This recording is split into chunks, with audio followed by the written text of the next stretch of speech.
Today in our 2012 Chevrolet Equinox, we're going to be test fitting the Yakima FullBack 2 bike rack, part number Y02634. This can carry up to 2 bikes, and we already have a bike installed on the rack. Let's go ahead and take a closer look and show off some of the features.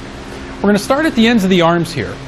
At the end of this arm here, we have the patented Yakima bottle opener, which is pretty common amongst their bike racks. On the other end, however, we do have an integrated cable lock, which will wrap around the outermost bike and come back and attach itself here and lock into place to secure your bikes to the bike rack once it's installed. The cradles themselves are stationary, meaning they don't move back and forth or side to side. However, they do have this TPE padding here, and that's going to act as a shock absorber while you're traveling to help protect the frame of your bike. There is also padding on the bottom of the zip strip as well. To hold your bike into place, we'll have 3 points of contact. We'll have 2 zip strips up at the top here and 1 off to the side, which will serve as an anti-sway cradle to keep the bike from moving too far back and forth. And we'll also have this wheel strap here at the front for when you're only carrying 1 bike. When you have 2 bikes on here, there's a much longer strap that goes through both frames as well as the bike rack itself to help hold everything together and to keep it together while you travel.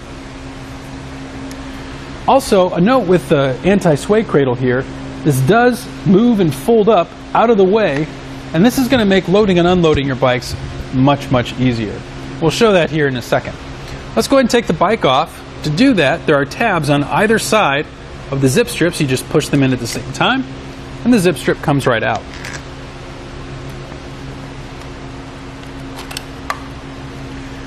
And as you can see here, lifting the bike up and off, how I can just pull it off like so. If that was down, I'd have to kind of shimmy it back and forth to get it off the rack.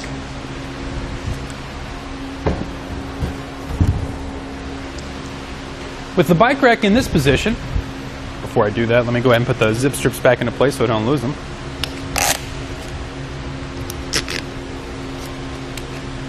Next, I'm going to give you a quick measurement. From the edge of the bumper to our outermost point, which is going to be our edge here, we've added about 28.5 inches to the rear of the vehicle.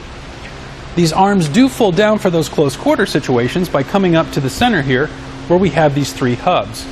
You want to focus in on the light gray ones where you just push up and let the arms come down. And you want to make sure you hold on to these because these will fall down and make contact with the vehicle if you don't. Again, measuring from the edge of the bumper, now we've only added about 6.5 inches, so that made a pretty decent difference here. How this is held into place on the vehicle, we're going to have 4 points of contact. We're going to have 2 rubber-coated hooks up at the top that are labeled as such, so there's no confusion. There's also going to be 2 hooks at the base. Where it makes contact with the vehicle, it is going to be sufficiently padded, such as up here at the actual windshield and at the base also. Unfortunately, you will not be able to use your rear windshield wiper blade once this is installed. In the center here, we do have the hub that's going to control how it fits on your vehicle. This can fit multiple vehicles, so this can be used with not only your Equinox here, but any other vehicle you may have. And there you have it for the Yakima FullBack 2 bike rack on our 2012 Chevrolet Equinox. First, we'll take it onto our slalom course. This will show you the side-to-side action, such as making turns or evasive maneuvers.